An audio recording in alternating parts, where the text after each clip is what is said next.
আবার ঠাকুররাও তো জানে এখান থেকে লাফ দিয়ে মাঝখানে পড়বো, মাঝখান থেকে লাফ দিয়ে পাড়ে উঠে মুড়ি পড়ে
সংহার করেছে। বন্ধকালী মুক্ত হয়ে শূন্য মার্গে উঠে হনুমানকে ডাকতে আরম্ভ করেছে। হনুমান, হনুমান, হনুমান এদিক ওদিক তাকাচ্ছে। হঠাৎ শূন্য মার্গের দিকে তাকিয়ে দেখতে পাচ্ছে সুন্দরী যুবতী কন্যা। বন্ধকালী হনুমানকে বলছে, হনুমান শোনো, তুমি আমার বিগত দিনের কথা।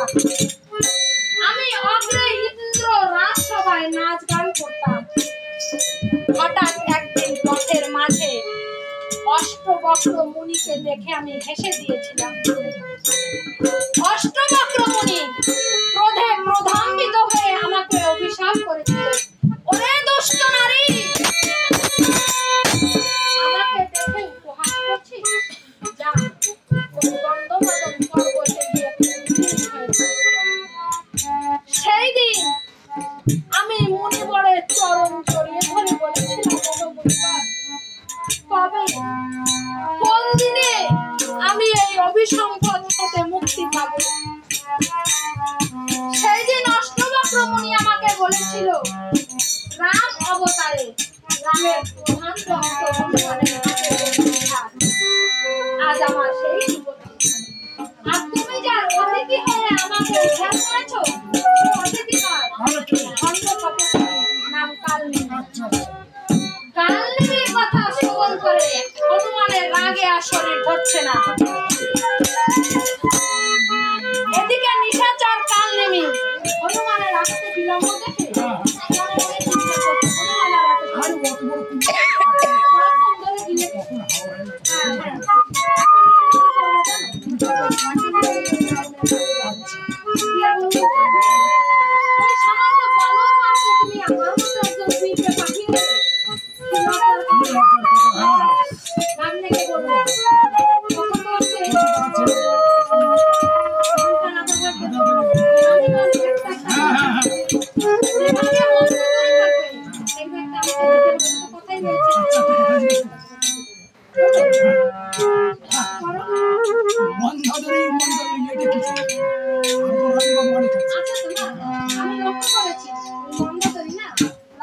সেবা শুশ্রূষা বেশি করে, তাই ওই মন্ডলী